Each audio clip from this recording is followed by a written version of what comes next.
Hey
friends, Eric Andres, your Guitar Sage here. It's the 4th of June. Welcome to the Guitar Show. We're going to have a blast today. I'm going to be answering your questions in real time. And today I'm going to be talking to you about 3 ways to massively improve your playing today. Some psychology and some real schools of thought that will actually help force you, or not force you, but help you to see the big picture of guitar and help get you focused, if you will.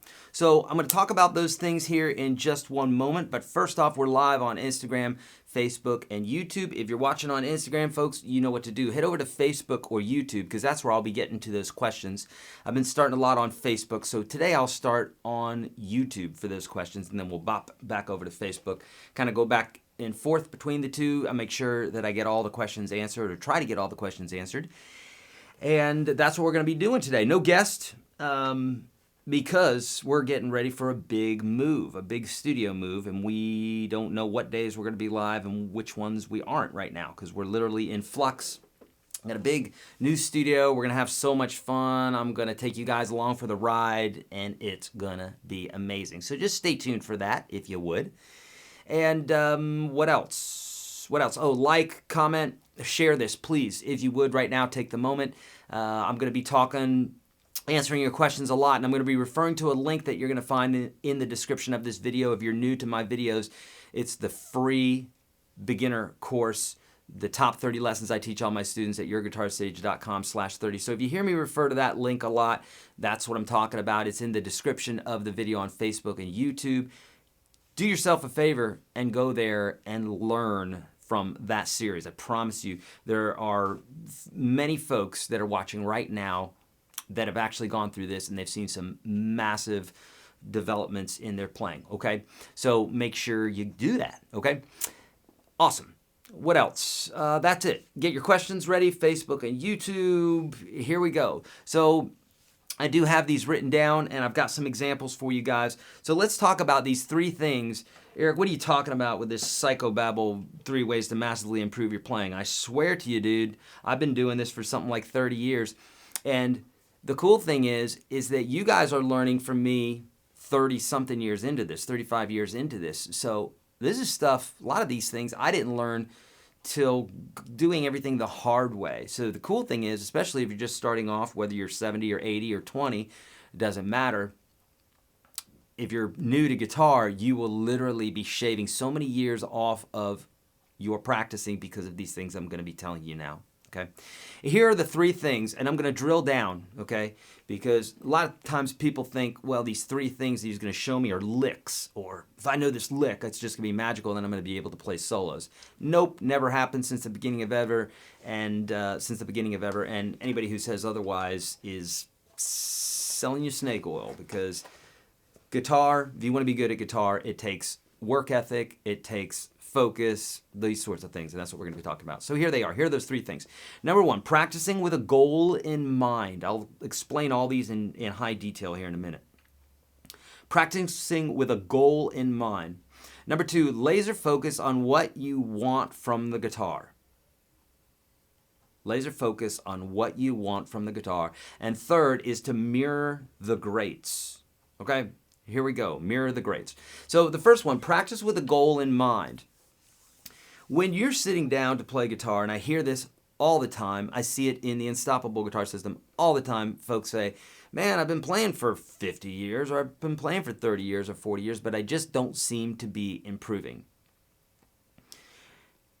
And inevitably, what happens is guitar players learn a lot right in the beginning because they're very excited about guitar. They're full in, their activating system, reticular activating system, which is a part of your brain that basically when you want something, your mind is keen to it, and now all that information sticks to your brain, as opposed to not being interested in something. That information is going to go right past you. That being said, in the beginning, you're learning a ton of stuff and you're applying it right away. But what happens is you get to feeling pretty good right away, or a year or 2 in. And now you're not moving any further forward since you did in the beginning stages. Okay, and this happens a lot of times because we do not practice with a goal in mind. And what I mean by that is this. I have a series of videos coming up where I'm going to be teaching songs from certain artists and that sort of thing. These are songs that I know.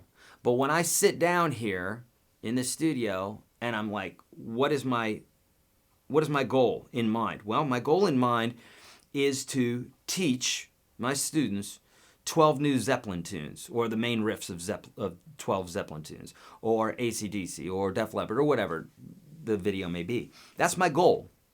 And so I'm not going to go on Facebook or YouTube and be distracted by this video and that video, although they're going to be super cool videos and they're probably going to help in some way. I'm going to favorite them or watch later or whatever. I'm not going to be distracted by that. I'm going to focus on what it is that I'm doing or that I want to do. In this case here, I want to learn 12 songs so that I can get them to you, break them down in the easiest way possible, etc., etc. For you, your goal in mind, because you got to practice with a goal in mind, literally when you pick up your guitar in the morning, in the day, at night, doesn't matter, you need to ask yourself, what is it that you want to accomplish that day? There should be some goal in mind. It doesn't have to be monumental. You don't have to learn 12 Zeppelin tunes. It could be, I'm going to learn the major scale. So you're learning the major scale. And you're like, that's my goal, is to be able to play it at that speed. And if you can't do that yet, well, then that's a great goal. Okay? So having some sort of goal, learning a scale, learning a song, playing a scale at a certain beat per minute, learning a specific guitar riff, learning the cage system. I mean, there's a myriad of different things that you could be learning, okay? And we're going to deal with that issue here in just a moment here, which is laser focus on what you want from the guitar. So this is a question that lots of people don't ask. People don't ask these questions in their own lives anyhow, not just about guitar, but about a lot of things. They don't ask, well, am I doing what it is that I want to be doing? What is it that I want to do? You know, you ask those questions, they can be quite uncomfortable because what you find out that what you're doing and what you really want to do are two very different things. And if you ask that question, now you have to be brutally honest with yourself, and you've got to either lie to yourself, which is a terrible thing to do, because if you can't be honest with yourself, you can't be honest with the rest of the world. So you've got to ask yourself, what is it that you want to get from the guitar? What is it that you want to get from life? That sort of thing. And if you are somebody who wants to play campfire guitar, that's one goal. If you want to be a blues guitar player and play in blues jams in clubs in Nashville, that's another goal.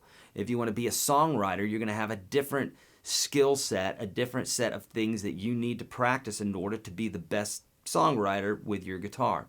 Or maybe you want to be a studio guitar player. You want to move to Nashville and you want to be the best studio player that's ever been. You want to make a mark on history, etc.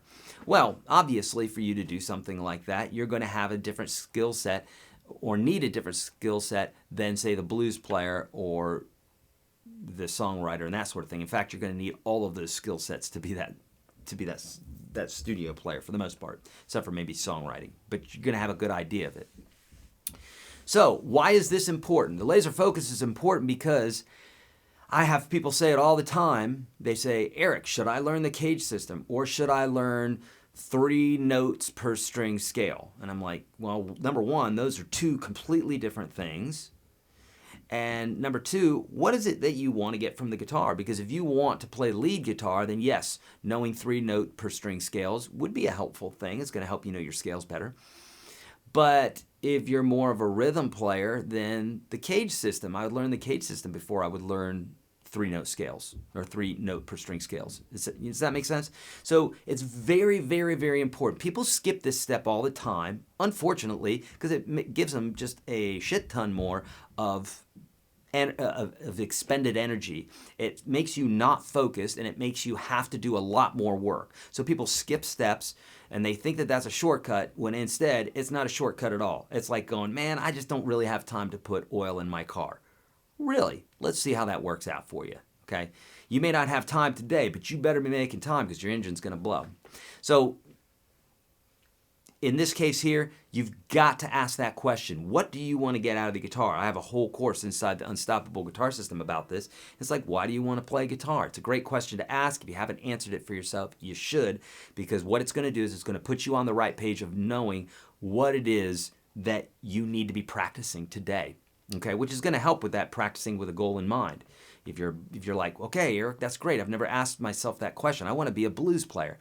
Awesome. Okay, and we're going to be talking about this next thing here in just a minute to mirror the greats.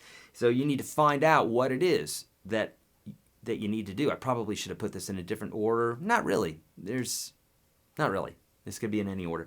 But nonetheless, if you want to be a great blues player, you know, and you want to know what to laser focus on so that you can have a great practice, so you can have an end goal in mind, you'd need to mirror the greats. So you see what Stevie Ray Vaughan's doing. You're like, Stevie Ray's my favorite player, Eric. I'm so glad you said that. Good. Figure out what he's playing. Figure out his licks one at a time. No one learns 50 tunes from Stevie Ray Vaughan just right out of the gate. No one does this in the history of ever. So you learn one little tune, and you learn one little section of that tune, and you pour over it, and you learn the feel of it, etc. Okay? Then, once you go, okay, well, gosh, I keep seeing the same pattern. What is this pattern? Oh, the blues scale. Okay, so then you learn about the blues scale. Okay, there you go. That's something you should learn. So now you've got your focus, which is you want to be a blues player. You're mirroring the greats, so you're figuring out what they do. They play a lot of blues scale, a lot of blues chord progressions, a lot of turnarounds, a lot of bending. Which notes are they bending? Now all of a sudden, you're given information, and now you know what to go after. So when you go to Google or you go to YouTube and you're searching, you're like blues bending or the blues scale or the pentatonic scale or improvisation. Now you have things to work from, okay? So mirroring the greats is also very important. And then, of course, that's going to give you the laser focus that you need, which is going to get you to be able to practice with a goal in mind every single day. Okay? So mirroring the greats would be things like practice habits, discipline, and gear. So if you say, man, I hear this all the time. You know my stance on it. I'll say it all the time. But people go, God, man, Stevie Ray Vaughan, lucky dog. I'd love to be able to play like that. No, you don't. You don't want to play like that.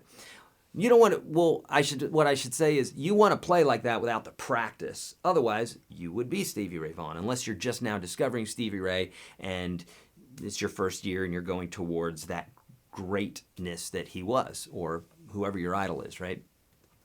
So it's very important to understand that no one just gets that. It's a matter of hard work, it's a matter of discipline, it's a matter of focus, it's a matter of practicing with a goal in mind, knowing what you want from the guitar, etc., etc. If you don't have those things, then yeah, you're going to be all over the place and you're going to be a jack of all trades and a master of none. You don't want to be that, especially in today's world where there's lots of specialties, okay? So if you want to sound like Stevie Ray, you would investigate what kind of gear he used. You would find out that he played a half step low and that he used 12s on his guitar, or 13s sometimes, that he used a Stratocaster, that he played through, well, a number of amplifiers, but I think one of them was a 59, a Bassman at one point, that he used a tube screamer. So you're going to find out information, but you're not going to do that without having some sort of obsession with a guitar player first. So you find out what disciplines or what gear they're using. You might find out what disciplines they're practicing. Name any guitar player, they're going to have a specific routine, certain things that they do. I have a specific routine, but my specific routine at this point in my life has more to do with building content for you guys than it does have to do with sitting and shredding away at the guitar all the time. Much to my demise as a player. It's like I want to be a better player, but if I'm creating content, that's what I'm doing. It's all about whatever you're spending time with. So you've got to focus on a specific thing. Focusing on your greats, mirroring them is going to be a great way to do this. So their practice habits, their disciplines, and their gear. Okay, so those are the three. Here they are again. Practice with a goal in mind. Laser focus on what it is that you want, what it is that you want from the guitar. And number 3 is mirror the greats. Okay, so if you guys have any questions about any of that, this is a perfect time to ask those questions. Here we go. I'm going to jump over to YouTube first, and we're going to get to the questions there. Now remember, too, friends, that there is a fun little thing there on YouTube where you can actually donate to the lunch fund today. And right next to the smiley face in the chat, so this is on YouTube, there's a little chat at the bottom left-hand corner. You see a smiley face, you'll see a little money sign. If you want to donate today, that will go directly to the lunch fund. And man, we've got so many amazing things coming up with this studio and what have you. Ooh, good stuff. All right, here we go. That's my water with the apple cider vinegar in it. Apple cider vinegar in it. Tasty. All right. Oh, look at Jason. He's got a little wrench by his name, and he's in blue. That's pretty cool. Good for you, Jason. That's awesome. All right. Yeah, that's cool. I guess that means he's admin or something. Excellent. Okay. Here we go. What key was the opening Music on Hold blues? Captain Rick. I don't know off the top of my head. Because I don't remember. I wasn't listening to it. I was playing something else. But chances are it was in E or in A, because those are the 2 favorite blues keys that guitar players play in. A or E. They're really fun. And a lot of stuff is open. The guitar sounds better, arguably, in those keys. All right. Oh, friends, if you would, too, please leave a question mark. And do all caps, because that's going to help me to be able to see things a little bit quicker, okay? Eric, please talk a bit about string control. I get a lot of strings buzzing, and I'm trying to palm mute, but haven't found the trick yet. Thanks. Fly Rod. Okay, so here's the deal. Let's call it a technique first off, Fly Rod. Not that there's anything wrong with calling it a trick, but I feel like trick sometimes can make it feel like it's one little thing that if someone just shows you, all of a sudden you're going to get it. But alas, much of guitar is not like that. Much of guitar is, yeah, here's how to do it, but you got to practice it now. So it's like sleight of hand. I've studied magic a little bit or illusion. And when you watch a great magician or illusionist, whatever you want to call them, when you watch them do a card trick or some sort of sleight of hand thing, you know that it's not magic, you know it's an illusion, so they're doing something with their hands, right? And they're either palming a card or they're doing something, and if you don't know what to look out for, then yeah, it's going to seem like magic. But once you learn the trick, now you have something to go on, and you might say to yourself, oh, that's easy. And then you go to try to do the trick, or you try to do the thing that they're doing, and you find that you're having difficulty with it. So there's two parts. What I always say to this is there's the conceptual understanding of something on guitar, or anything for that matter. But let's talk about guitar. So in this case here, muting, we understand we need to mute with either the left or the right hand. So that's number one, but how specifically, that's still number one. And then the two would be once I show it to you, then you practice it. Okay, so just remember anything pretty much that you're gonna learn on guitar you're gonna learn it at first, then you're gonna try it, and then there's gonna be this voice that comes into your head. It's not yours, probably. But there's this voice that'll come into your head saying, oh, look at you, you suck. You just were shown that trick, but you can't do it. You're probably not cut out for guitar.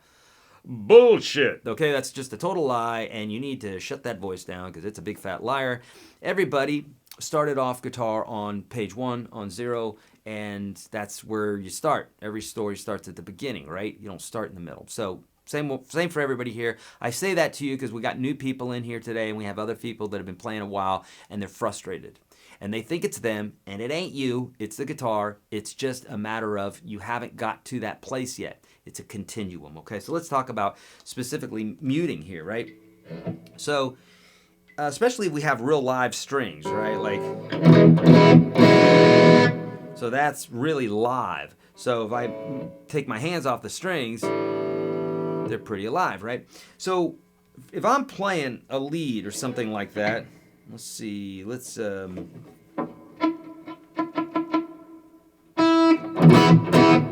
I'm playing a lead,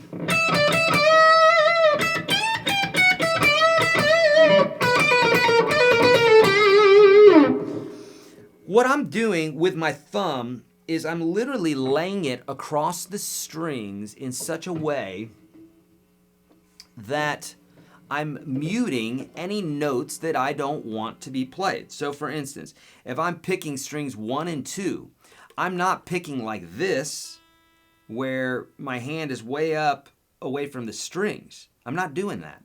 What I'm doing is I'm taking my thumb and I'm laying it on the strings like this, on any strings that I'm not playing. I mean, I'm resting. Why wouldn't I?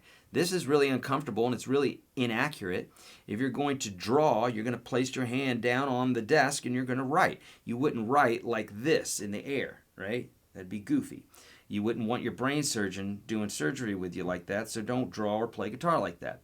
So you want to rest the heel of your palm on the guitar and as much fingers and what have you as possible. In fact, the rule is pretty much if you're not muting the note that you want to play, but you're muting everything else, boom, that's what you want to be doing.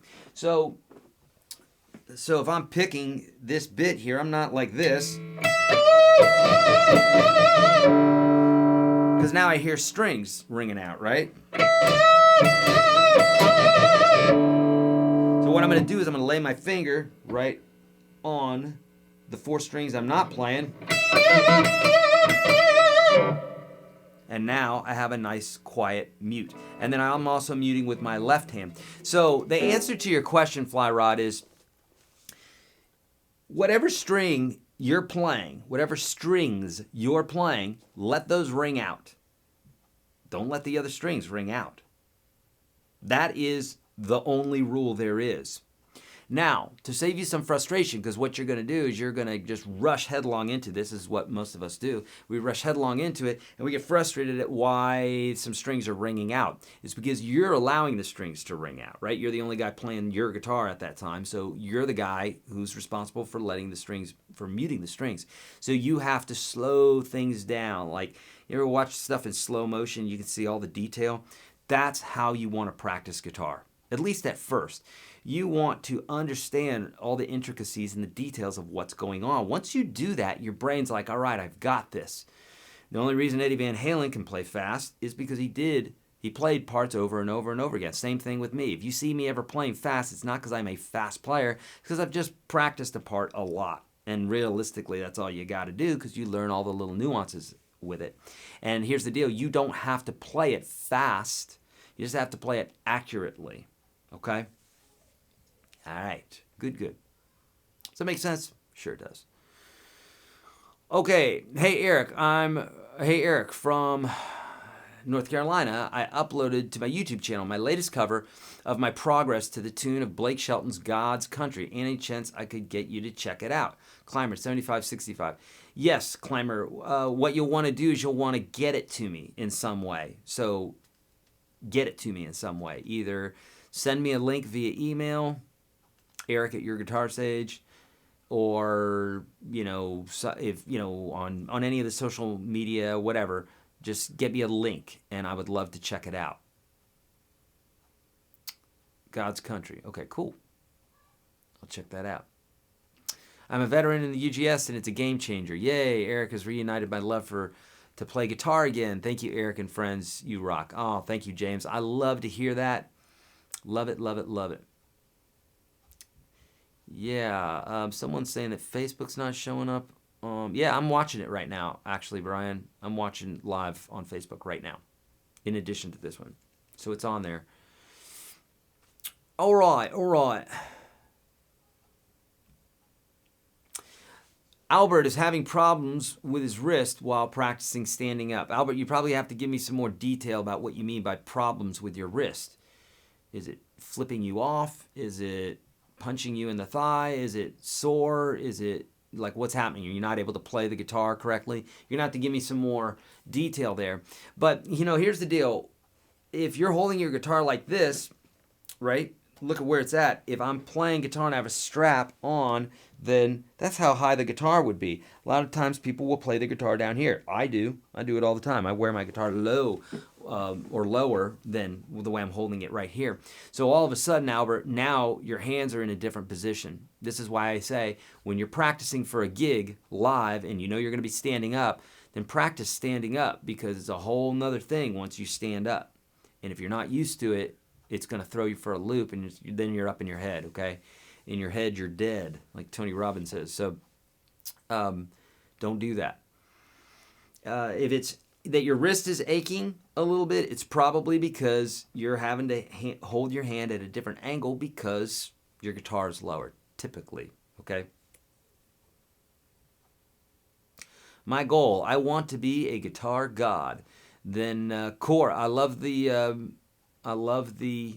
goal. But remember, you want to play like Jimmy Page, okay? So remember, you got to practice like Jimmy Page then, okay? Because if not, you've got this burning desire to be a guitar god, right? I take that as legitimate. I really do. I understand everybody has a dream, and there's nothing wrong with a dream, but there's nothing worse than having a dream that's unfulfilled. And we direct our own ship. We drive our own ship, right? So like how much you practice determines whether you're going to be that guitar god that you want to be. It's just a matter of practice. It truly is. Don't believe the lie that you have to be special or born into a musical family or have a certain size hand or a certain type of guitar or all these other nonsense things that people use to excuse that they didn't achieve their dream. I know that sounds really harsh. I know it does, but I'm a big fan of keeping it real because if not, then we never get to the truth. Okay, we just have to be true with ourselves, right? Eight.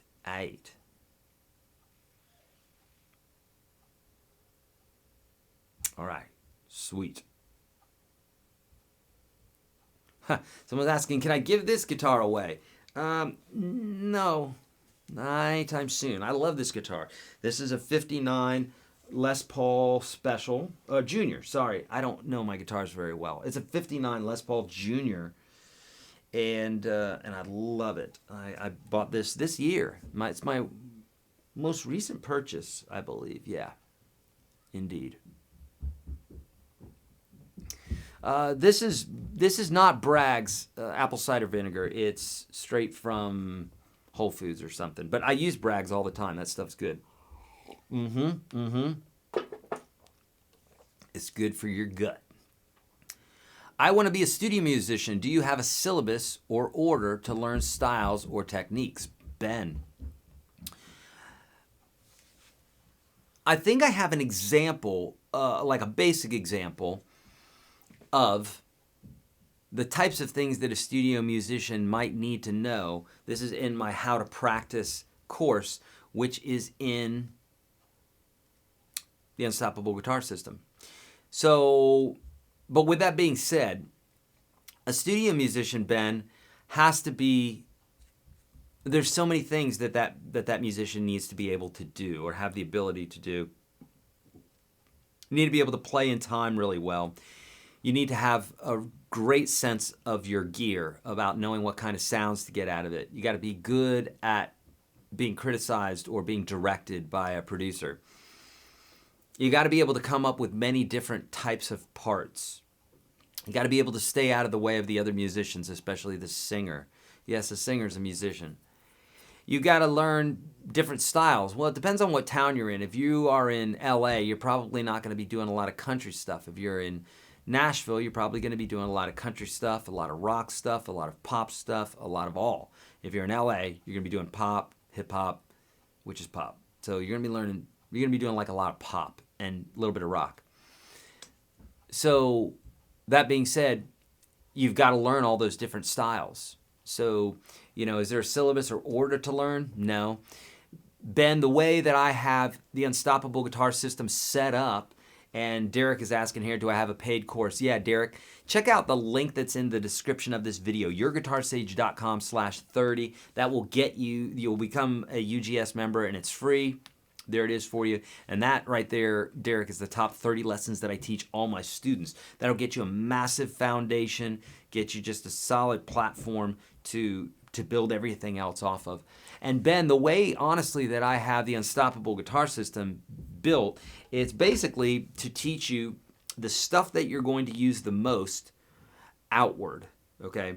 So if you go through the videos in order, then what's going to happen is the very first video is going to be the most important, and then it's going to go out from there. When you start getting out to the thousands of videos, then you're going to start getting into the realm of being a studio player, or at least understanding all these different bits and pieces that are required for the breadth to be a player like that. Okay, but with that being said,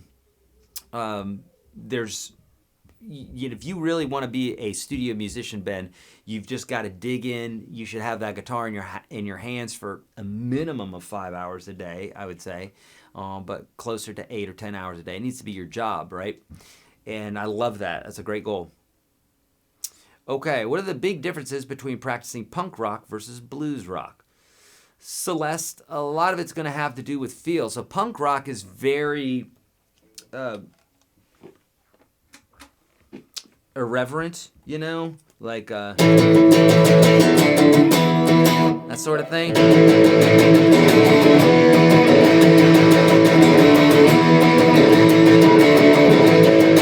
So it's very just like in your face. It's very straight. There's not a lot of feel to it, as opposed to blues,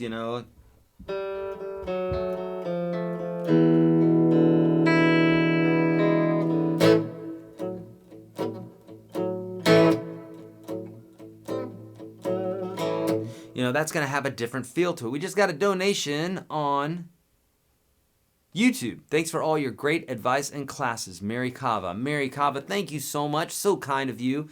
We've got the lunch fund started, Mary. Thank you. Thank you. Thank you. Beautiful. Mary started it today, my friends. She beat you to it. So it has to do a lot with the types of chords that are played, the types of leads that are played, the feel, and that sort of thing.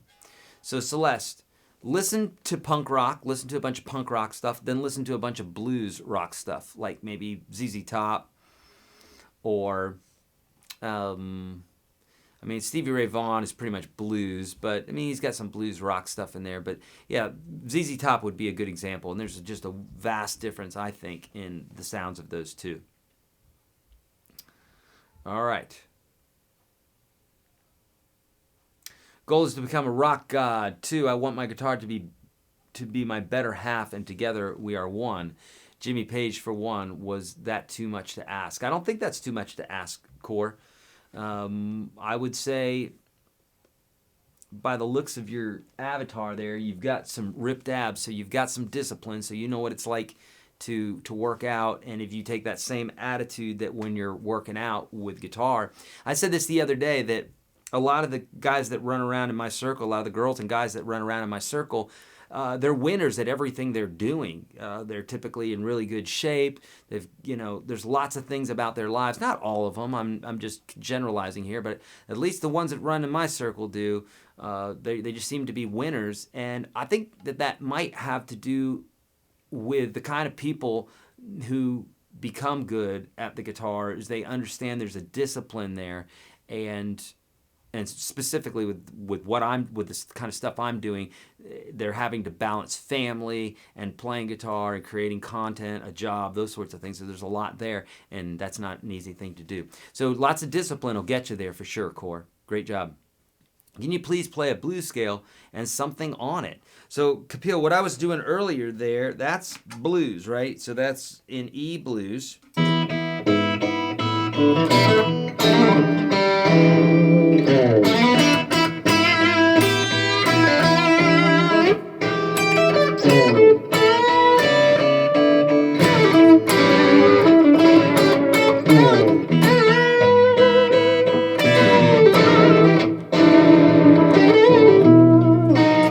So, the blues scale, actually that's the pentatonic, so blues scale would be,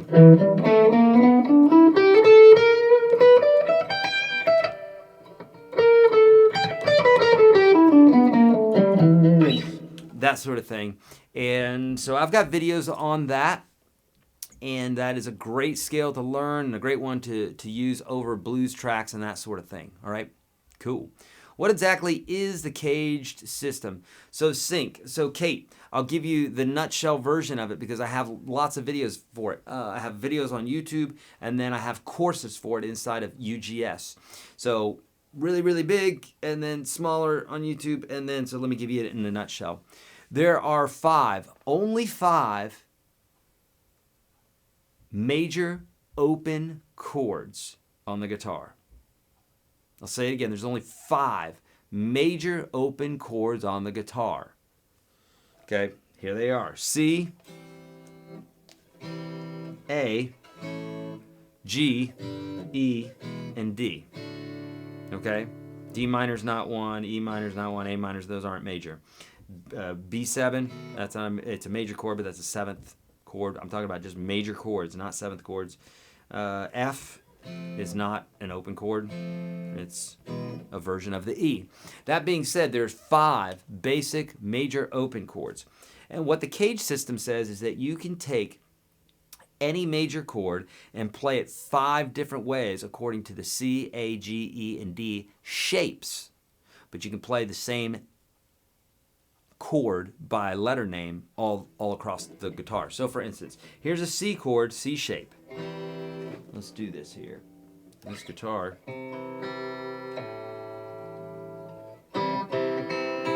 So here's a C shape, right?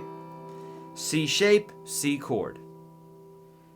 Now I'm going to play a C chord, A shape, because it comes from this A shape right here, but we're sliding it up. Here's a C chord, G shape, because it comes from this shape right here, G major. But if I play it up here, it's a C chord. Here's a C chord, E shape, from this shape right down here. And then finally a D shape, but a C chord. Now listen.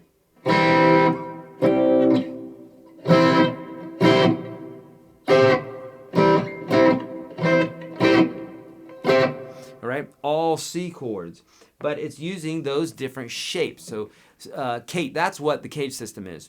And if you go through the way that I teach it here, you're going to understand that you could do this with any chord at all. Okay, you can also do minors, 7th, minor 7ths, major 7ths, all.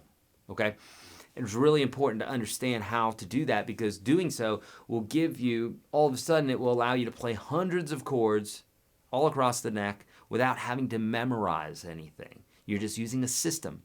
Well, Eric, what do you mean memorize? Yeah, of course you have to memorize them. Really? If I asked you to count to 1,000,000 or 1,000,000,000, could you do it? Yes, everybody says resoundingly. Have you ever done it? Have you ever counted to 1,000,000? No, of course you haven't. Well, how do you know you can do it then? Well, because you're using a system of decimals and 0 through 9. It's pretty simple. 0, 1, 2, 3, 4, 5, 6, 7, 8, 9, and we start again at 0 again, except we throw a 1 on there. Now we got tens, then hundreds, thousands, 10,000s, etc. And it's just the same thing all the way through. We understand how to count like that, and if you understand the cage system, it's literally that simple. Learn the cage system. If you're in UGS already, I've got all sorts of courses for that, okay? CADS, this is a 1959 Gibson Les Paul Jr. that I bought pretty recently from Gruen Guitars. More bands should spit fire and blood like Kiss. I agree. Yeah. Why are there so many different tabs for the same song? Vic is asking. Because there are so many interpretations. In the same way, you might say, why are there so many people that look different in the world? Because there's so many different people. So one guy is going to listen to a song and they're going to interpret it one way, and then some other gal is going to interpret it some other way, and they're going to tab it out. And some are more right than others. Some are totally right, and then some are completely wrong. And so this is why when I'm teaching you guys songs, I typically do several things. The first thing I do is I try to do everything by ear.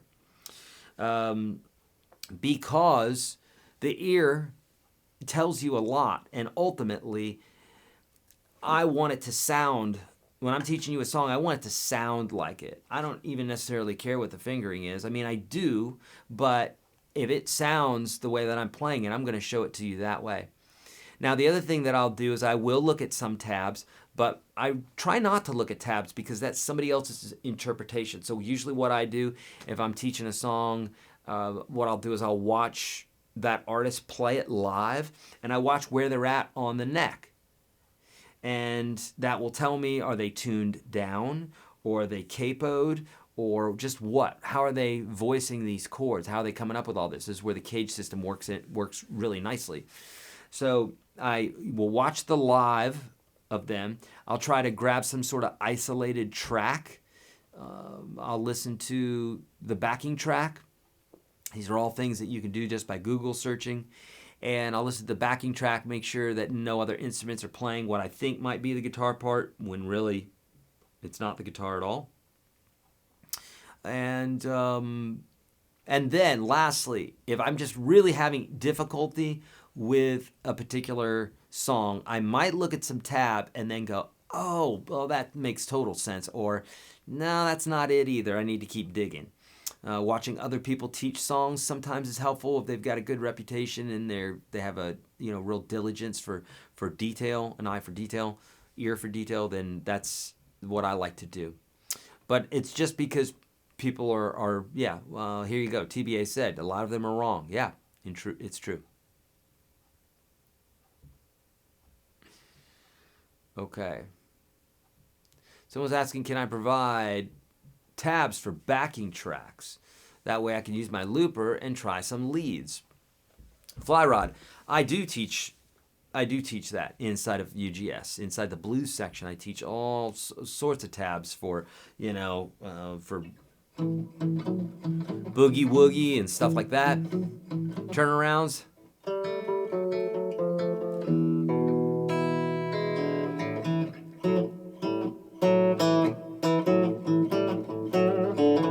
I do all that, yeah, indeed. Okay, so James wants to play like Hendrix. So what should James do, kids? Oh, we just got another donation. Beautiful. Who's this? Mark Plattner. Thank you, Mark, so much. Thank you so much, my friend. It's just Chris and I today. Chris is working the board, so Mike's out of town, and it's just the two of us today. So beautiful. We're halfway there. Thank you, my friend. I want to play like Jimi Hendrix. So kids, what should James do? He should listen to lots of Jimi Hendrix. He should watch lots of Jimi Hendrix videos. Probably watch some Brett Papa, because Brett loves Hendrix too, and he's got some great stuff for sounding like Hendrix. So watch some vids, listen to Hendrix, get some tabs, read about Hendrix, and just pour yourself into that. That's what you want to do, okay? I'm having trouble while playing Black by PJ, the intro, after sliding into the 7th fret low. He goes into some Hendrix chords. Okay, beautiful. Okay, beautiful, beautiful. Okay, thank you. Yeah, keep your hands relaxed and release the tension in both hands and wrists. Yes, indeed. Do I stretch your hand? Do I stretch before playing? I don't typically. I work out a bit. I do yoga and I do meditation and stuff like that. So I'm always kind of stretching. But it's a good thing to do, especially this one. If you have tendonitis or carpal tunnel or anything like that, you'll see a video that I did. You could search on YouTube, search carpal tunnel, YourGuitarSage or something like that.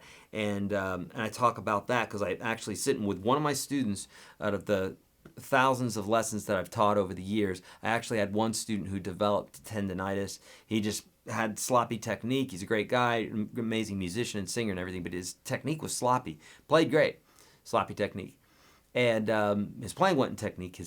His playing was not sloppy. His technique was sloppy, so he hurt his hand. Had tendon or carpal tunnel or something like that. Nonetheless, yeah, it's really important. We go over how to not have that happen in those videos. And one of them is you stretch your hand out like this. You extend your arm, take your fingers, and you pull them back just like that. You just kind of like do that for about a minute. Okay, and you can do that with either. And that's really a healthy thing to do, okay? Okay. Okay. All right. Ali, am I a rhythm player or a lead player? Ali, I don't think of myself as a rhythm or lead player specifically, I should say. I'm both. I just play, you know what I mean? I wouldn't try to label yourself as either. Just do your thing and let other people say what they think you are, you know? Eddie Van Halen did it all. So many players, they do it all, you know? What's my opinion about Ovation guitars? I personally don't like them. I feel like I had one back in the day, but I've definitely played a lot. In fact, the very first band that I was in, the acoustic guitar that I played all the time was the band's. It wasn't mine, and it was an Ovation, and I hated it. I hate that round back. I don't like it, and I don't think they sound good, but that's just me. That's one guy's opinion. And my opinion really doesn't matter when it comes to something else that someone may like, you know? So it'd be like, I've seen a lot of people who I thought weren't very pretty, and they had husbands and wives and everything else, and apparently their husband and wife thought they were pretty, so it's cool. You know, they might not think that I'm prettier than my wife's pretty, although my wife's beautiful, but you know what I'm talking about. It's all opinion. Does practicing scales help? Yeah, sure it does. It helps. Practicing anything helps. You know, if you practice scales, if you practice chords, you're going to get good at whatever it is that you practice indeed. And some of you may think that that's a strange question, but I get questions like that all the time. People say, will practicing help? Of course, that's why you're practicing. I mean, I don't practice other than to get better. I like practicing sometimes. In fact, a lot of times I do. But practicing, indeed, will make you better. That's the only thing that's going to make you better. There's nothing else that does make you better. Nothing. Name it. What makes you better? Practice. It's the only thing. All right. Does an expensive guitar make you better? James, no. Watch videos. Watch the very first couple of videos that I talk about choosing a guitar. This is in the Unstoppable Guitar System. You can get the free course right here, YourGuitarSage.com/30. Friends, listen to me. If you are watching this right now and you have not taken advantage of that free course, you are seriously doing yourself an injustice. In fact, anybody who's gone through those free videos there, please give a shout out right now, whether you're on Facebook or YouTube or Instagram. Let the folks know, because it's like serious business. Just because it's free does not mean it doesn't have a massive amount of quality and content, and it's going to help you playing massively. But I go over that specifically, James, about whether a guitar needs to be expensive or not. The short answer is no, it doesn't have to be expensive. Expensive doesn't mean that you're going to get a good guitar, and cheap doesn't mean you're going to get a bad guitar. There's other variables that you need to look out for, like feel, how it stays in tune, the sound of it. Those are the more important things, okay?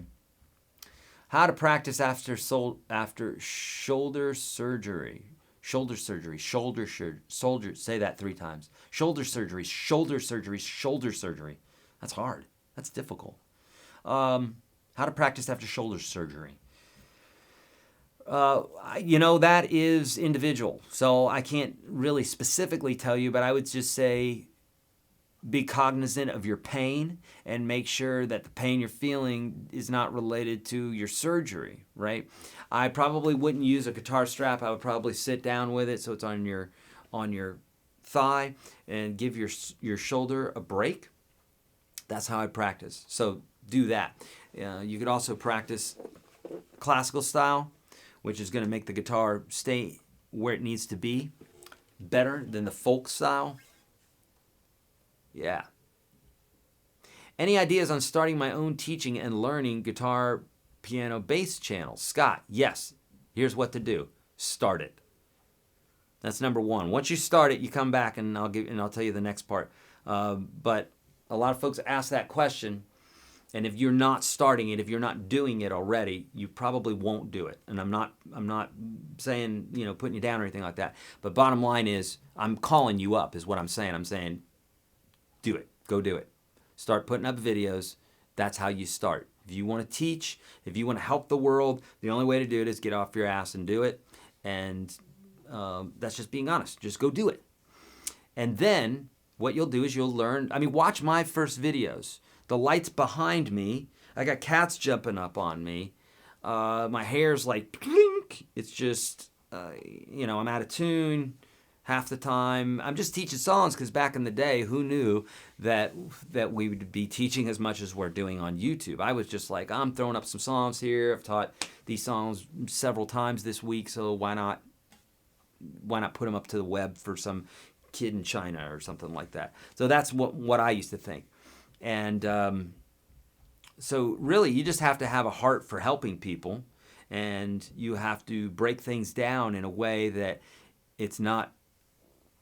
you're not doing it for you, you're doing it for someone else. And a lot of people, or some people, just don't seem to have that desire. It's not that they couldn't do it, but they don't have that desire. I meet a lot of people like this, a lot of great guitar players, YouTubers even, that they play great and they have great presence and everything else, but they may not be able to teach well just because it's their heart's desire. It's not their heart's desire. I've always loved teaching. I've loved getting knowledge out of my head and into another student. It wows me. I love it so much. And I love playing, but I really love empowering other beings. It's one of my things, whatever. I don't know. It's like you like blue or you like red. I like empowering people. It's cool. All right. Yeah.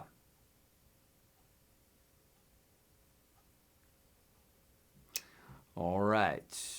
Make sure you put in that question mark, all caps, if you would. What style of music do you prefer, and do you still practice? And do you still practice playing guitar? What style of music do you prefer? I love rock. I think that's probably my favorite style is rock. Probably classic rock. It's what I grew up on, so it's just so ingrained in me. But I love all different styles. I love tons of modern music. I see kids in their teens doing amazing things. So, and it's brand new music. It's new stuff, So I really love everything. Radiohead, Beatles, Beach Boys, Rat-a-tat. There's so many bands that I listen to. I could rattle off 1,000 and not even come close to to naming the full breadth of the stuff that I listen to, you know. You're so welcome, Kate. How can you stop strings from buzzing? Well, it depends. Depends on what the strings are buzzing because of. Could be the nut, could be the bridge, could be the frets, could be your neck is warped, could be that you've got poor technique, could be that you've got ratty strings. What I suggest doing is taking your guitar to a luthier, somebody in town, because there's so many different things, Junior, that can be. Bully Hunter. Oh, I love that name. Bully Hunter Jr. Oh, someone just donated. Who donated? Who? Steve George. Thank you, Steve. So kind of you, my friend. So appreciate that. Thank you. We're well on our way to the lunch fund here. Beautiful. So Bully Hunter, yeah, that's what I would do, is I would bring it to a guitar luthier, because there are so many different things to know, and they can educate you in the process of what's going on with your guitar there, okay? What's the best way to learn the Nashville number system? The best way to learn the Nashville number system is to watch my videos. I've got videos on this. Introductory videos you can find on YouTube. Search YourGuitarSage number system, and you'll find out exactly what I'm talking about. If you're in the Unstoppable Guitar System, I have a whole course on it, okay? All right, beautiful. Good questions, friends. Good questions.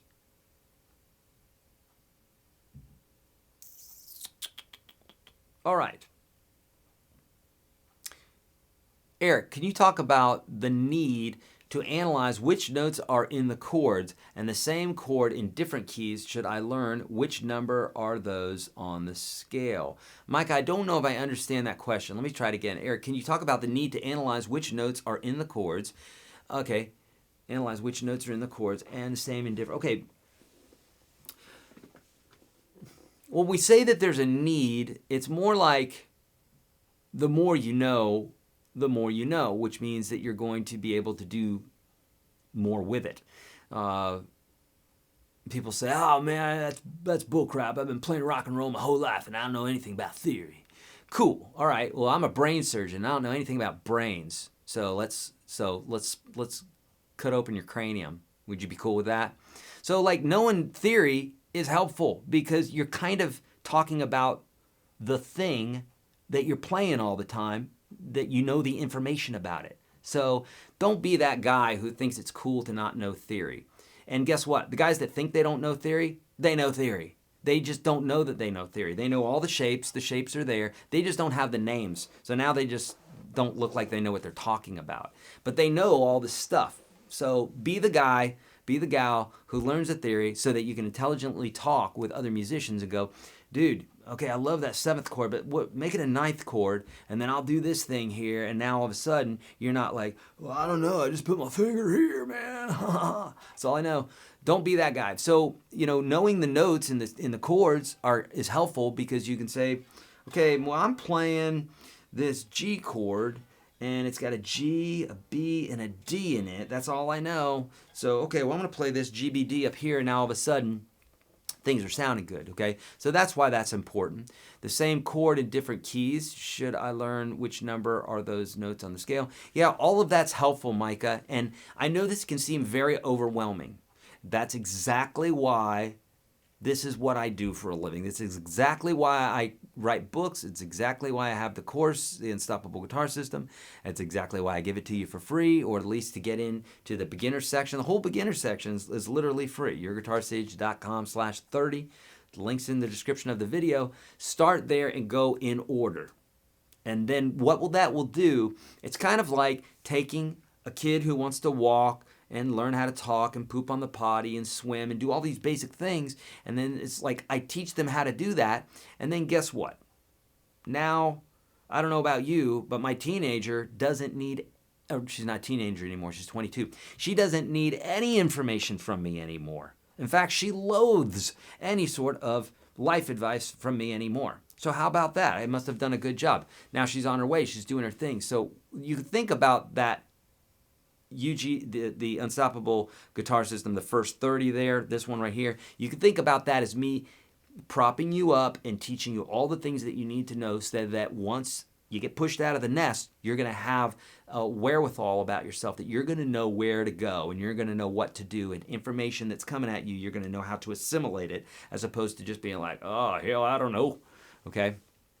I don't know. What's with the voices today? Do you have any exercises for wrist and finger flexibility? I do, Jonathan, in the free course. YourGuitarSage.com/30. Especially, I've got the very first exercise, what I call exercise 1, has 24 different variations. I won't go over it right now, but there's a PDF in there, and I'll help you with all that stuff, okay? I have arthritis in my middle finger. My fret hand hurts if I play a lot. Any tips for that? Dead pet kids. Dead pet kids. I had arthritis in all my fingers, but 5 of them are specifically deformed today. You can see how this pinky bends down, and you can see how this finger bends down. Let's see. And my thumb is kind of swollen. It always is. This pinky's kind of bent down. So all that being said, I've had arthritis in my hands before. I had vicious arthritis in my 20s, early 20s. I was going to college and I was eating a lot of crap. I was eating tons of burgers and pizza and cheese and milk and tons of animal products, which are highly inflammatory. And if you want to have arthritis, if you want to have an inflamed gut, if you want extreme health issues, then eat lots of animal products, because it will assure that you'll get lots of inflammation, which inflammation is, if you listen to any expert, will say is the root of like all disease. Disease doesn't just like visit you, you create it within your body. I know that's offensive to some people, but it's just true. I've been studying this for a long, long time. And so, if you want the truth, cut out some animal products, eat more veggies, eat some fruits, cut out grains, as much of a non-inflammatory diet as you can create, because arthritis is from the inside out. It's not a thing. Yeah, you may get it. You may think that you get it from your grandmother or something like that, but all of a sudden, I don't have arthritis anymore. I'm 50 as of like 2 days ago, okay? So how about that? At 20, I had it, but now I'm like this old guy, and I don't have arthritis anymore. So you tell me, does it have anything to do with diet? Yeah, it does. So, and I know that offends people, but sorry, it's the truth. Okay, so... Okay, yeah.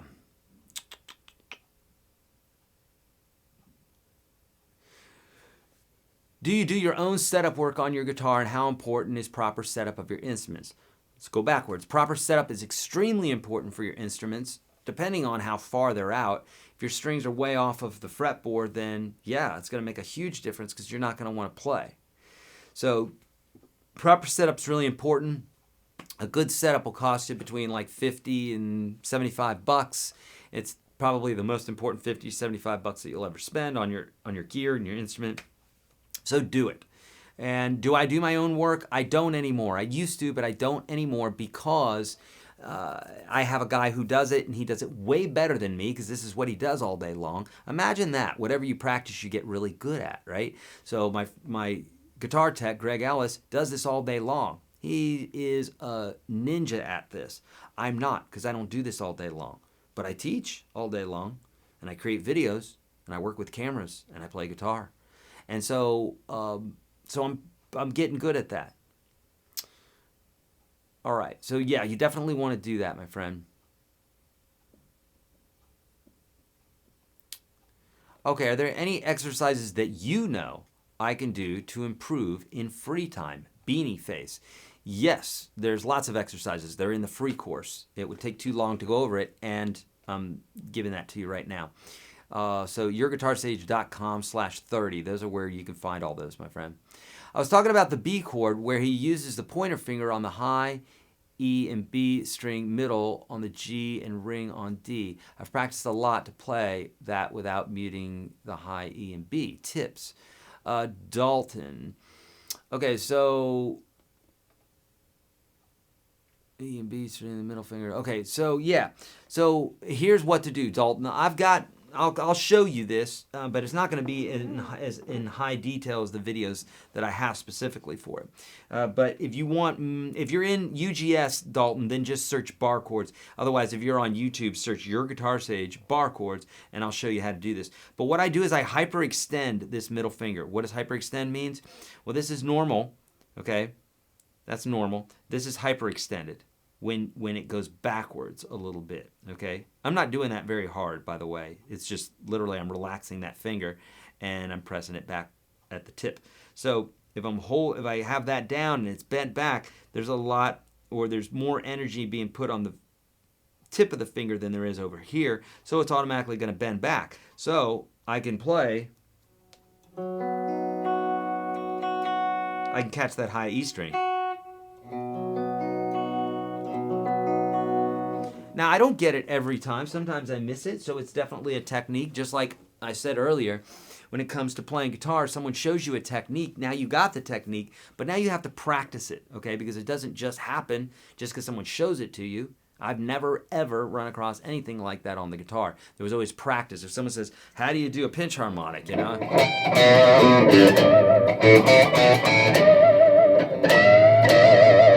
I might go, well, how do you do that? And then they show me, and then I'm like, oh, okay. But I always have to practice it, okay? So just remember, anything that you learn, you're going to have to practice. But Dalton, for more specifically, you know, learning how to play like that, search YourGuitarSage bar chords on YouTube. Also search the effing F chord, because basically what I do there is I teach you the psychology behind breaking a chord down. A lot of people just go for the chord and they're like, wow, what's the problem? I don't understand. And if I gave you a sub sandwich, a hero, isn't that what they call them? A hero? Yeah. A hoagie, you know? If I said, dude, eat this, and you like took one bite, and I'm like, what do you mean, man? Be a man and eat it. And I shove the whole thing in your throat, you're going to be like, dear God, man, you don't be a weirdo. And because you're not going to be able to inhale a sandwich in one bite. So why would you think that you could just play some bar chord in one time, the first time, right? Doesn't happen. So what you have to do is you've got to learn it in bites, in bite-sized pieces. And that effing F chord video, E-F-F-I-N-G, it's on YouTube. If you watch that, what I do is I teach you how to break the chord down to 2 notes and 3 notes and 4 notes and 5 notes. And once you get this mentality, it will help with every other thing that you do, but specifically it's going to teach you how to play that F chord, and it's going to show you what the problem areas are and what you need to focus on in your practice, this is the magic to playing guitar, friends, is understanding what you need to focus on, leaving the things you don't need to focus on, and buffing that stuff out that needs help. Okay, good. Can you tell us how much that LP Junior cost roughly? Chris, I think this costs somewhere under $4,000. And the reason it was so cheap was because the top has been refinished. It's the only thing that's not original about it. It doesn't look like it, you know, but the top has been refinished. It's a slightly different color, as you can see, but they kind of were, you know. But it's definitely been refinished. You can see the overspray on it. And yeah, that's why it was as cheap as it was. Otherwise, it would probably, I think they run for maybe $10,000 or something like that, which is not cheap, right? Eric, is it better to practice on a classical, plastic strings, Western steel strings, or electric guitar? I have all of them, but what should I learn on with YGS? It's whatever's comfortable for you. That is truly the answer. I could tell you something else, but it would be a lie. It's what is comfortable for you. I think your call and response is great. Thanks. Oh, thank you so much. William P. Callahan, thank you, my friend. I use palm muting with my acoustic electric. The bridge pickup does not seem to like this when I give it the slightest hit. What can you suggest? Yeah, ease up on it. What's happening is you're getting this sound, right? You're palm muting and you're pressing down. So you need to ease on down the road, my friend. Don't press down so hard. The other thing is your pickup's probably too high. So you could lower it a little bit. Bring it to a luthier if you got one, okay? All right. Good questions today. How do you identify the minor, major, major, minor, major, major, minor when you try and follow a lead? Are you talking, let's see, what are you talking about here?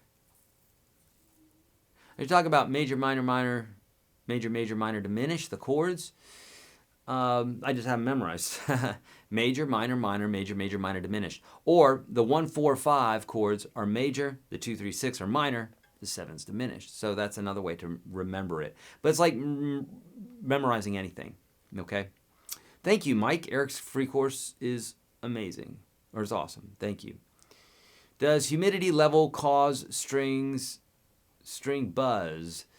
Not so much the humidity level, but it can create some warping in your guitar if it's too high or too low. Yes. And I talk about that inside of UGS. Otherwise, just search guitar humidity on the web here, and you can find some stuff about it. 45 to 55 is a good place to keep your guitar.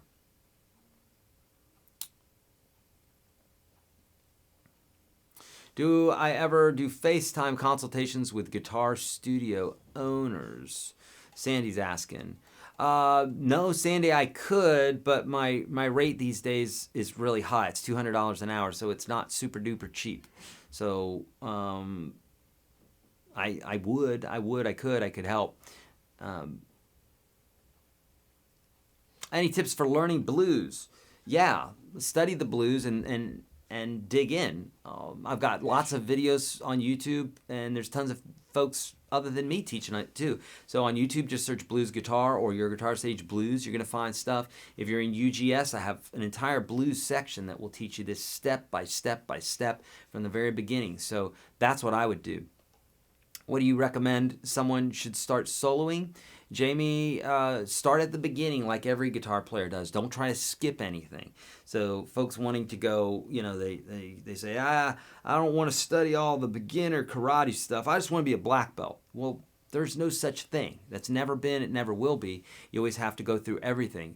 Wouldn't you think everybody would want that, right? I'm not saying that's you, Jamie, but if you want to learn how to solo, learn how to play regularly. Learn how to play chords, learn how to fret, how to pick, how to do all the basics, all of that in the free course. Go through that. If you've been through that already and you want to start soloing now, if you're in UGS, start at the call and response, minimalistic blues. And if you're not inside UGS, on YouTube, search minimalistic blues. I have a video for you there that will help you. Maybe a couple of them too. Okay, do you ever take a break from playing sometimes? Did you ever get burned out playing? Yeah, I have before. But I think that's more to do with me than it has to do with the guitar. Oh, someone just donated some money again for the lunch fund. Who's this? Wise Apple. Thank you so much, my friend. Thank you, Wise Apple. Beautiful. So kind. Thank you, thank you. So I have before, but it's been a long time since I've taken a break. Now, sometimes if I go on vacation, I'll usually bring a guitar, but I'm not just focused immensely on guitar. I definitely play less than I used to when I was in my teens and 20s. Okay, Facebook, I'm heading over to you guys because there's been lots of action here on YouTube. Okay, I'm heading over to Facebook just because I don't want to leave them waiting, and usually I like to get to the end of something before I go to something else. But alas, I don't want to leave these guys waiting any longer, okay? Looking for those with a question mark and all caps. Okay, sweet. All right, here we go. Great response from you guys today. Okay, Larry is saying, I'm close to finding my tone, but having trouble with distortion.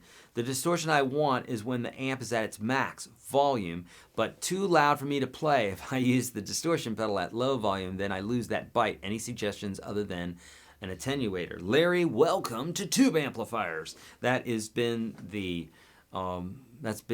bane of tube amps for the longest time, is that they sound great when you turn them up, but then they're so friggin' loud that your ears are bleeding and it's getting on your shirt and stuff like that, and that's not good. So what you want to do, Larry, is you want to get something like the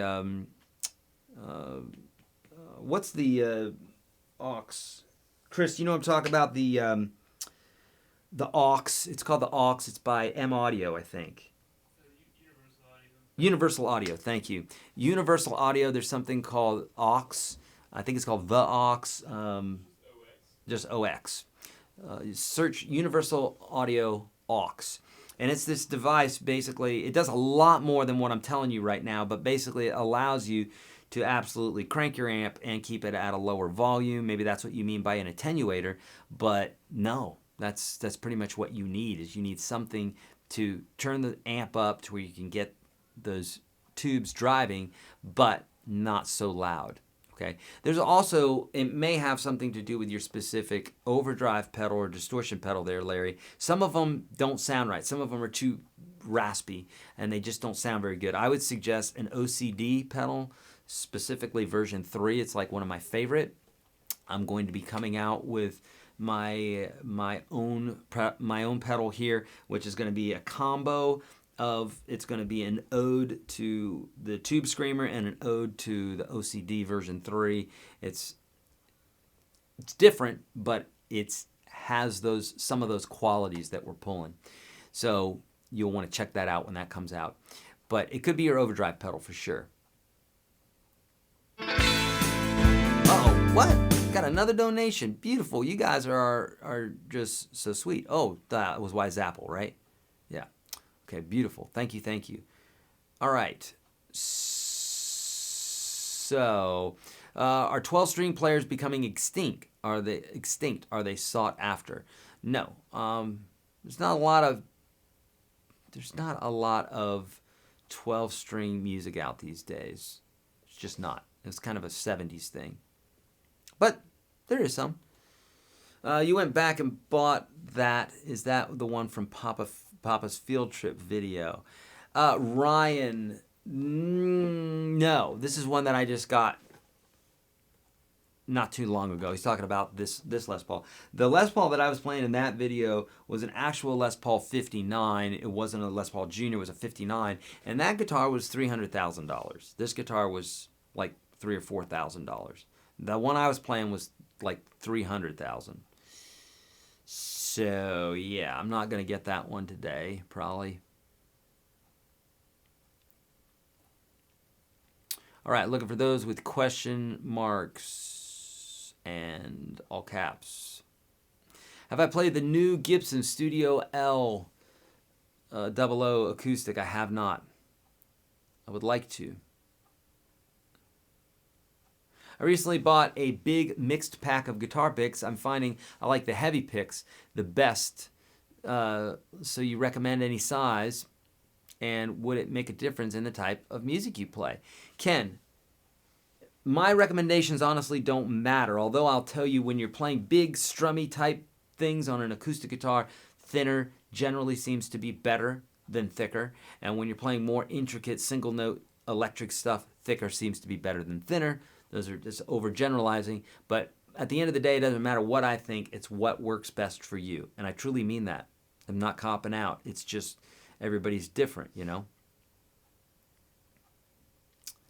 All right.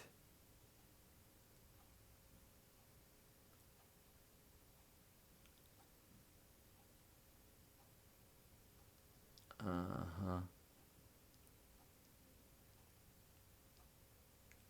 Yes, yes, yes. Okay, I may have messed up on my first guitar purchase. Should it have been a cheap one, learning, or a bit better one? I've got a Fender Strat HSS Player Series. Haven't learned yet what my sound is. Did I jump the gun? No, you didn't jump the gun. That's a great guitar. You're good there. For sure. Do you ever use wireless transmitter receivers, dongles, or do you ever think there's less fidelity? I know the question is subjective. Jude, actually, a transmitter and receiver is exceptionally high fidelity from everything that I've read. And Angus Young actually considers it part of his sound. He plays with a wireless unit, and I have before, and I have never before when I'm playing wirelessly have I ever said, wow, the gain's not there, or I'm losing some sort of fidelity. Never have I run into that. It's either receiving the signal or it's not. And really, you have to go so far away from those things for them not to work. They work a long way. So they're cool. I don't use them. I don't have them. I've given all my stuff away, all my wireless stuff away, and I just don't have any anymore. But yeah, they are very, very cool. I dig them. Some beginner finger style guitar lessons use PI or PIM at first, especially with certain songs, i.e. Dust in the Wind. Others, including yours, use PIMA right out of the gate. Which is best and why? So it's all PIMA. It's PI or PIMA. Okay, so there's 4 fingers, so there's not one or the other. It's just there's 4 fingers, so you got to identify them. Okay, so there's not one or the other. It's just PIMA. Now, some people might decide to play with just PIM, and it depends on the actual song. Sometimes it's easier to play that way, but again, that's subjective matter.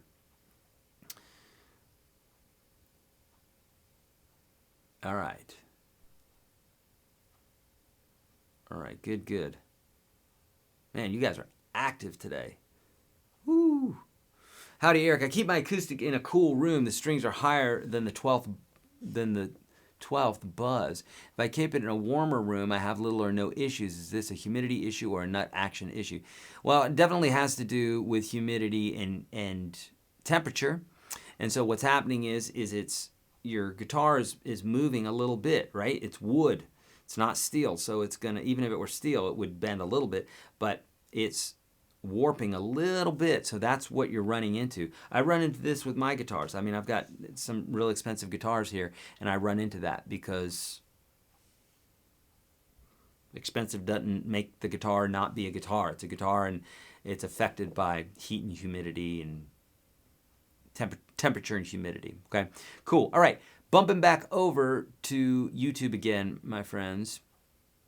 Here, which probably means we missed a little bit, but that's okay. Here we go.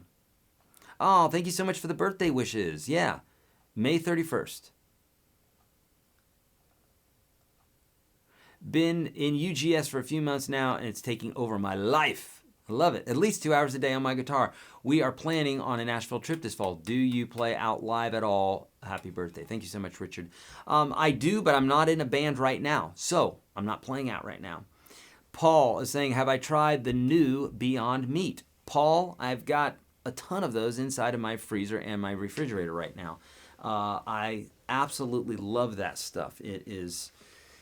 Until you try it, don't knock it, because that stuff, I don't like veggie burgers. I don't like those, but this stuff is made of pea protein, and I swear to God, I would make a burger for you out of this stuff, and you could be the most hardcore carnivore in the world, like my brother, and I'll put that in front of you, and you'll say, dear Lord, what am I eating here? This is the most incredible burger in the world. They're called Beyond Meat. Run out and go get it, kids. It's really amazing stuff.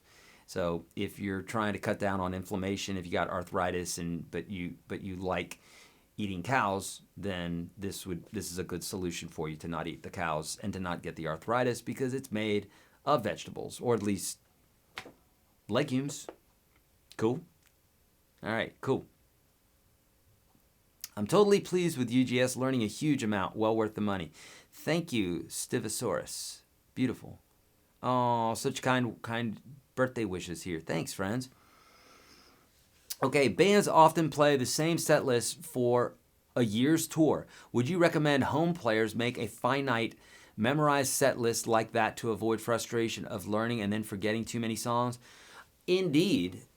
That's called your repertoire. And, I teach here on YouTube, and so I've learned thousands of songs, I've taught thousands of songs, and I just don't remember them. And really, for me to go through a set list all the time with a few thousand songs would take forever. So I'd probably have to divide it up between days and then just play through them like once a month or something like that. But yes, indeed, that's a great way to not forget things. Also, do I do vocal exercises for singing? I don't sing enough to where I find that necessary. But if you want to sound good, then yes, it's a great idea. Vocal exercises, just like guitar exercises, are very, very helpful. All right, since many of us learn a song, nail it, move on to another song, nail it, etc., it can be frustrating that we can't retain all of them like a computer would. Would a core set list help? Yes, indeed. Do you have any tips on creating songs and their structure? Mike, I do. This is all covered. You've got to learn the basics. Just like if you want to learn how to create a quadratic equation, you can't learn that without learning how to divide, multiply, add. And I don't know if subtraction's in there. It can be sometimes, but nonetheless, you've got to learn all those basics first, right? So in order to write a song or to create a song, you either need to have studied other people's songs, played other people's songs enough to where you know some chords that you could put together, that you could create a song. This would be kind of going down the route of not understanding theory, but yet knowing some chords and stuff that work together. That's the first way to do it. That's how most people do it. And the other way to do it is to actually study it a little bit. And if you're inside of the Unstoppable Guitar System, including the free section that I give you guys today, YourGuitarSage.com/30, then I walk you through each of these steps, understanding the major scale, understanding the chords that are derived from the major scale. The chords are major, minor, minor, major, major, minor, diminished. If we did this, major, minor, minor, major, major, minor, diminished, and major. So understanding those chords, the way that they're structured, will help, because then you can write songs based off of that. So, yeah, look at I tell you what, Mike, on YouTube, if you're not in UGS, on YouTube, search Your Guitar Sage number system. That will reveal a lot to you, a whole bunch. Okay. Looking for a good beginner book or class, not allowed to use, for class. Will any of your books work for that? Ages 12, adult. By the way, I love your 30 video lessons. Suggestion, Sandy. Yes, Sandy, I don't have it sitting here, but on Amazon, I've written a few books, and you could search Amazon, Eric Andreas, or the name of the book is, it's been a while. I forgot the name of the book. I swear to you, I really did. It's a long title, but if you search, if you just search Your Guitar, or search Eric Andreas Amazon books, you'll find my author page, and I think I have like 4 books on there. One of them, oh, hold on, it just came to me. I think it's, I don't know. Nope, it didn't. It's something about guitar mastery. Nonetheless, that would be a great one to start with, because look, when I teach a one-on-one student, when I used to teach a one-on-one student, or I was creating my courses, or I'm creating my videos for YouTube, or I'm writing a book, you got to understand it's all coming from the same brain. So it's not like I'm going to teach it video different than a book, different than when I sit with you guys here. It's all the same. It's a methodology that I've learned from teaching thousands of lessons and saying, okay, well, they didn't get that, so I need to teach that before this. And then, I mean, some of that was obvious and common sense, right? You're going to teach some basics before you're teaching Van Halen.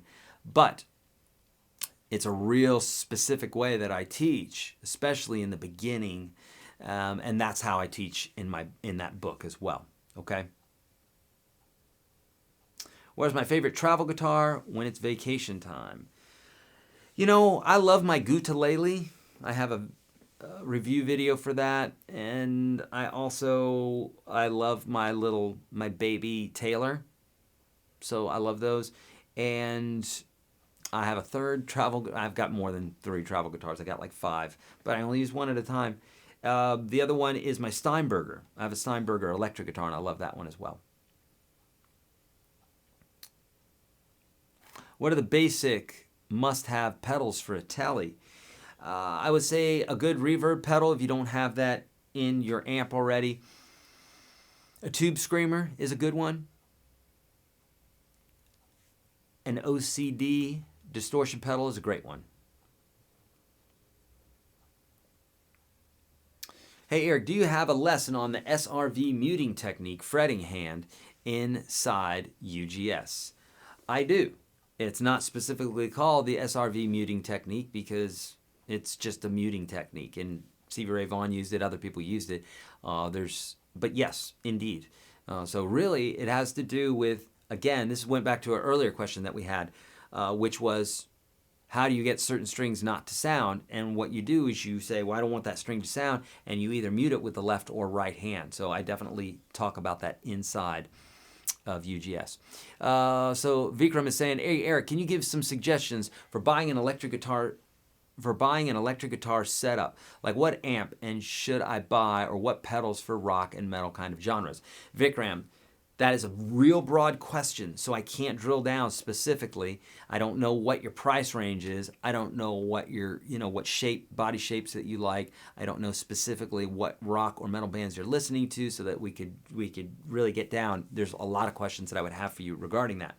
That said, I do have a suggestion store, if you will. You can go to YourGuitarSage.com / or it's kit.com/YourGuitarSage. There it is, kit.com/YourGuitarSage. If you go there, I'm going to have all the amps, all the pedals, the ones that I use, the ones that I have reviewed, or the ones that I'm in love with, guitars, affordable ones, more expensive ones, amps, all is on there. And those are ones that I'm literally suggesting. So that's going to give you a lot more breadth to that answer, okay?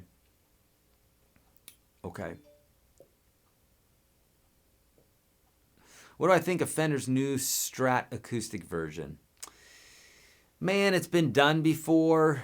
Kramer did it back in the day with a Kramer Farrington, and they look kind of cool, but they typically don't sound very good. But I don't know, I haven't tried it,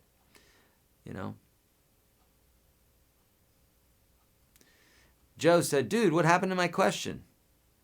I don't know. Was that your question? I don't know. That would have been a perfect time to ask it, though, Joe. What do you think about hybrid guitars, electric acoustic? I think they're cool. I don't know what you mean by electric acoustic. I mean, do you mean an acoustic guitar that you can plug in? It's necessary. Otherwise, you got to walk around with a microphone everywhere, right? And if you're talking about like a hollow body, like maybe, or semi-hollow, like a 6120, those are cool too. They have their own sound, All right, let's just a couple more questions here, and we're going to head on out, my friends. Hey, I'm thinking about buying an electric acoustic guitar with a looper. Do you have any suggestions on the looper? And do you know how I'd be able to hook up earphones or external software? Every single piece of equipment is different, so no, I do not have suggestions for that. If it has an earphone jack, you plug your headphone into it. Otherwise, your earphone into it. Otherwise, you don't do that. Okay, there's not like a special thing you're going to be able to do there. As far as a looper, yeah, ditto pedal. You can find that at the Kit store, kit.com/YourGuitarSage. That's where I would go for that.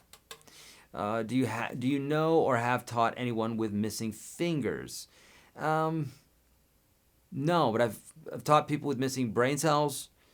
Now, missing fingers, nope, but it's not a big deal. It's just really, truly not. I've seen too many people with, the most extreme case I saw was a guy who played with no arms, who played with his toes. So if that guy can play, I don't care if you're missing 4 fingers, you can play guitar. And I've seen people with literally playing with claws, playing with 2 fingers. One of the best guitar players that has ever graced us with his playing, Django Reinhardt, could only use 2 fingers. So it really, where there is a will, there's a way. If you want to do it, it's going to happen. If you tell yourself it can't happen, then it will 100% not happen. Any thought on Fender Acoustic, specifically the California series? I don't know that one. What's better, Coke or Pepsi? I don't prefer either. They rot your teeth. Okay. How many songs would you need to play a 2 to 3 hour set? You're probably talking between 30 and 55, 60 songs, something like that. All right. Do you have any beginner books? Okay, I talked about that one already, Sandy. I do. On Amazon, search Eric Andreas Amazon, and you'll find it. Okay. Do you have a course set list you could recommend for beginners? Yes, it would be in that book for sure. How old is too old to start playing guitar? Well, I've got folks starting in their 70s and 80s inside of the Unstoppable Guitar System, so I don't think there is an age.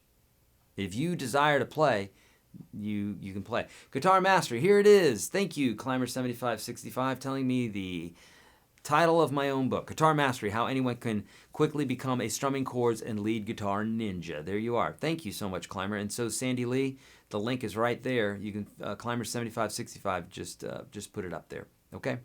Cool. All right. Okay. Too many questions to answer here today, my friends. I really wanted to get to all of them, but, oh, they're sold out on Amazon? Huh. What? No. They shouldn't be. No, they shouldn't be. They should be available. Because they print them on demand. They print them on demand. So, Sandy, if you really cannot find them on Amazon, reach out to our support team at support@YourGuitarSage.com, and we'll see if we can't get you hooked up with some. I think we have some here at the house. You have to let me know how many you want. Yeah. Okay, my friends, I want to keep going with you guys. I want to keep answering questions because you guys are amazing, and these have been amazing questions today. For those folks that donated today, thank you so much. That is super kind of you. I really appreciate it. For those folks that I pissed off, I'm sorry. Either I have to be fake or I've got to be real, and I'm not going to lie to you. I'm going to be real. And sometimes that means, you know, people don't get their heinies patted. It means sometimes you get a little spanking, and I tell you where to go, and I tell you what to do, and all that good stuff. I wouldn't be sitting here for an hour and a half for free trying to help you if I didn't care about you, if I really didn't want to see you get better at the guitar, okay? You know this to be true. You've got the free course for you there, the suggestions in the store, kit.com/YourGuitarSage. The free course, YourGuitarSage.com/30. This is all there for you, friends. The more you dig, the more you're going to find. And I have tons of free stuff for you. 1,000-something videos here on YouTube, the free course, all the rest. I'm here for you, my friends. I want to help you play. Last thing before we go, remember, there is no person on the face of this earth that ever picked up the guitar and started wailing away and was good. It's never happened. Never in the history of ever has it ever happened. So let's get that myth out of our heads. It's never happened. The only place you can start is at the beginning. Everybody hates the beginning part because we want to get good really quickly. Guess what? That's not just you, that's everybody. And we all want to get better with less practice. That can be done if you focus, if you do the things I talked about, practice with a goal in mind, right? Laser focus on what it is that you want to get from the guitar and to mirror the greats. These are some things that you can do to advance time to where you don't have to practice as much, or I should say, you practice as much as you're going to practice, but you're going to yield more results. Let's say it that way, okay? So everybody starts at 0, you're on a continuum, and where you are it only has to do, reflects with how you practice. And life is a bit like that as well. It's a lot like that too, but I won't go down that path because I'm really going to piss people off then.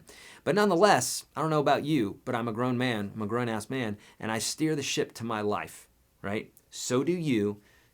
Challenge yourself and accept that responsibility. You steer your own ship. Unless you are incarcerated somewhere or a child with an abusive parent and you can't get out of a situation, you're a grown-ass person and you can control your own ship. Do it, man. Grab the wheel and steer it wherever you want to go in life. There's so many blessings for you. You could do whatever you want on this instrument or anything else in life, but you gotta, number one, believe it, and you've got to lean in that direction and start digging and doing the work, okay?